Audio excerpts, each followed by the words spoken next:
Hi everyone, I am Amrita Sidhu, the Managing Director of Medianet here from Australia. Very happy to be here with you all today, and thank you to all the speakers up until this point. It's been really informative, and hopefully I can add to that a little bit.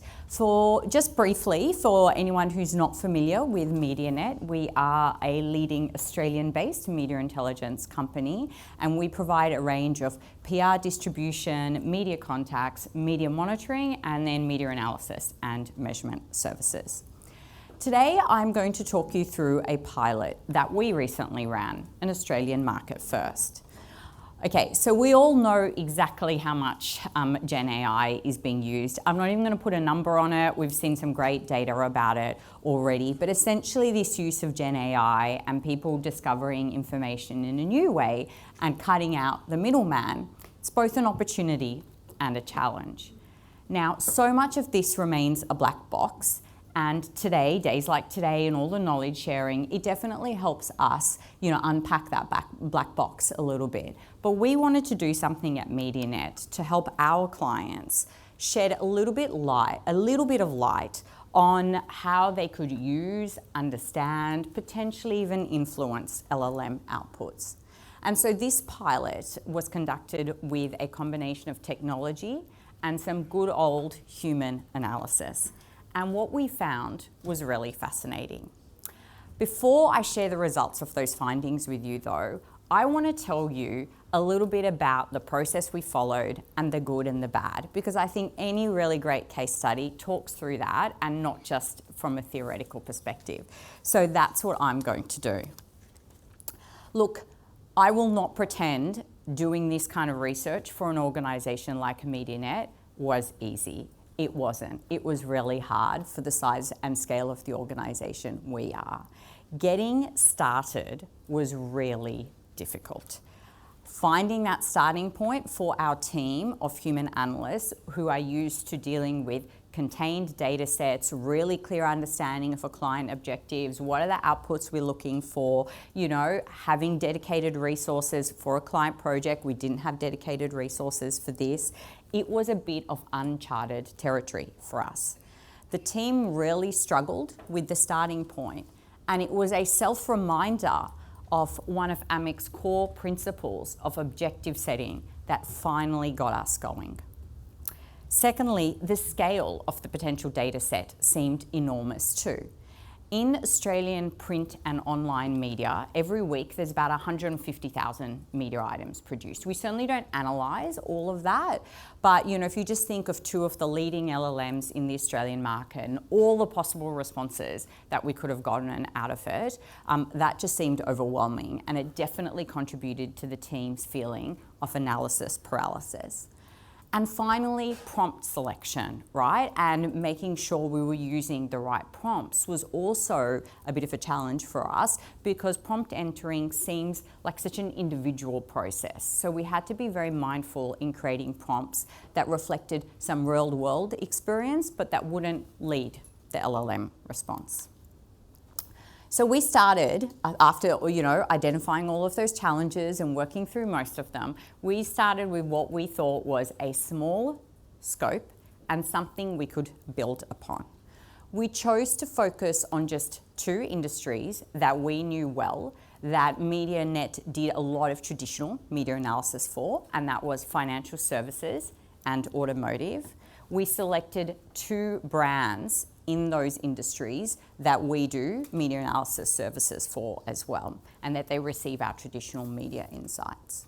We ran it like a good old science experiment, right? We narrowed the scope to a 2-week period, 5 prompts per brand only, 400 strategically selected, ideally representative responses, and we looked at only sentiment in our analysis. We acknowledged that there were variables, related to the prompts, such as previous search history, desktop versus mobile. So we acknowledged that, like you do in a science experiment. And we leveraged the existing sentiment analysis model that we use for our traditional media insights. And we used that same kind of sentiment model on our LLM responses, so that effectively the traditional media was acting like a control against the LLM dataset. So we developed two clear hypotheses that we were going to test for our pilot. Number one is that while, yes, citation sources will differ based on industry and organisation, it will favour earned media. After all this amazing information I had learned from attending events like this, from Daryl at Hard Numbers, what Johnny even presented just then, it said that. It said it would favour earned media, right? And hypothesis number two was that the LLMs will trend more positively in sentiment compared to traditional media channels. So how did we source the data and how did we analyse the data? We used a third-party software called Peak, which our marketing team actually identified, and we ran automated prompts across ChatGPT, Perplexity, and Google AI Summary every day, multiple times a day, but the same time of the day for 14 days. This allowed us to essentially source the data. We could identify the leading citations, what was captured in each LLM response, and we extracted all of that and moved it into a database that our team of human analysts then went through and analysed for sentiment and to see whether there were any other kind of interesting findings that came out. So we used the results to test that hypothesis, those two hypotheses I mentioned, and we attempted to lift a few flaps of this black box and see what was actionable and usable out of it. So what did we uncover as we lifted a few of those box lids? Well, LLM responses in our pilot anyway, yes, were significantly more optimistic, proving our hypothesis that LLMs will trend towards the positive. In traditional media, in Australia, we know the big four banks, they get somewhere between 30 to 60% favourable coverage in mainstream traditional media.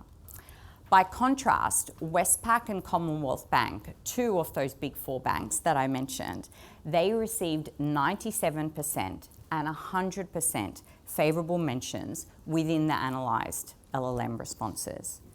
Now, the citations used in that data set were strong contributors to that positive sentiment. Commonwealth Bank's website was one of the most frequently cited sources, 1.5 times for each response. And I think that really demonstrates the increasing importance, and perhaps this is at odds with some of the data perhaps presented up until now, but the increasing importance of owned media channels. Commonwealth Bank is one of the leaders in Australia when it comes to all things AI amongst the ASX 200 companies. They get a lot of press on what they do, and clearly they are doing something with their owned media channels and understanding the interplay with AI. For me, the most interesting and important finding was that the topics surfaced in LLM responses had a much longer lifespan than in traditional media sources. In traditional media, we tend to have a shorter news cycle. We know that. So it's things like job cuts, regional branch closures. They're the things that drive unfavourable sentiment for financial services. And these topics are more transient. We know that. So unless that same issue happens again or a journalist just chooses to reference it, they fade out of the news cycle after about 2 to 4 weeks.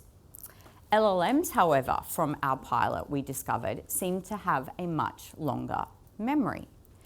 Regulatory penalties, a Royal Commission from 2 years ago, the 2024 HSBC fraud issue, another ASIC ruling from more than a year ago, they were all cited in the responses we analysed.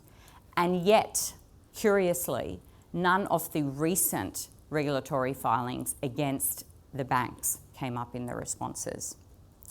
So this long memory, I feel, and one of the early speakers talked about it as well, I feel like that really poses a new and very real challenge for issues management and crisis management and protecting that long-term reputation. So let's build on that a little bit. Our findings also showed that LLMs take everything from the horse's mouth and they remember it. LLM responses related to the financial sector, only 22% of the time referenced and cited traditional editorial media. So that completely disproved our hypothesis that we were very confident about, that mainstream editorial media would be where the bulk of the content was coming from. It was actually some niche industry publications around the financial services sector, product review websites, and interestingly and curiously, sources from overseas. Now, in our data set, only 3 Australian publications got mentioned. And curiously, News Corporation, which is one of the leading publishers in Australia, none of their daily or regional publications got mentioned. I think made more curious by the very recently publicised large licensing deal they've done with OpenAI. So I think that's something for us to dig into in the future. It was corporate citations that actually ended up dominating 30%, and that 30% dominance there as well, with LLMs effectively lifting content directly from companies' websites and, kind of regurgitating that, as it were, in the responses. For Commonwealth Bank, we found 45% of the time that LLMs were, verbatim, picking up something that was on the Commonwealth Bank website and putting it in the response, which is really a really interesting finding for us as well. And the final thing that we identified from our pilot that I want to share with you today was the divergence in traditional media share of voice and LLM share of voice, or share of model, however you'd like to refer to it. We looked at share of voice for the automotive industry and particularly insurance companies in automotive, and we compared that traditional media share of voice with the share of voice that they got in the LLM responses. And with the exception of NRMA, you can see in these 2 charts, the results greatly differed. UE dominated LLM responses, yet it only had a 7% traditional share of voice. RACQ, which is on this side, by contrast, it dominated traditional media responses with 28%. And that was a lot unfavourable coverage based on some recent court rulings against them for misleading customers. And yet, once again, none of that coverage got picked up in the LLM responses that we analysed. So it wasn't able to find it, and that was the results of our pilot anyway. But I think that also really reinforces that finding around the longer lifespan and the historic memory of LLMs. So for Medianet, this pilot, it delivered some really important findings and outputs for us and through the Australian kind of context here as well.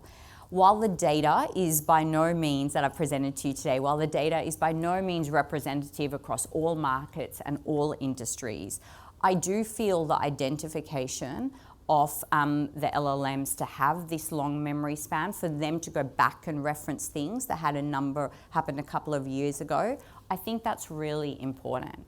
And I feel that that represents a new front for communication professionals.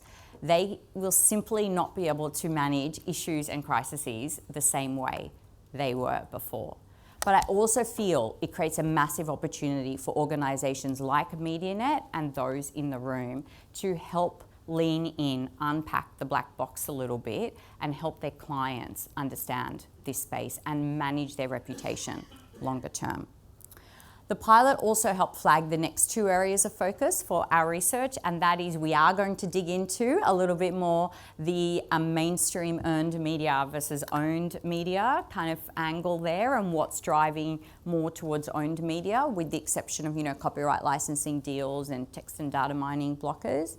And we are also going to dig in a little bit more into how different kinds of prompts, again using the same kind of pilot concept, can identify responses as well.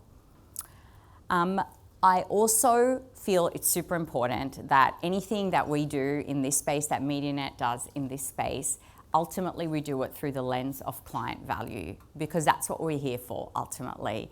And what we're hoping to do with the outputs of this pilot is give it back to our clients, is help deliver ongoing value, and hopefully help define a new measurement and evaluation framework for large language models and AI in the Australian market. Now, before I wrap up, here is my most used prompt as requested. Now, anyone who works for me knows that I am not particularly good with grammar, written grammar, and yet I have a board where over 50% of them have an editorial or a journalistic background. So I have to use this prompt a lot, especially the Australian aspect, because as you know, those AI models, they love their Americanisms, don't they? Thank you very much.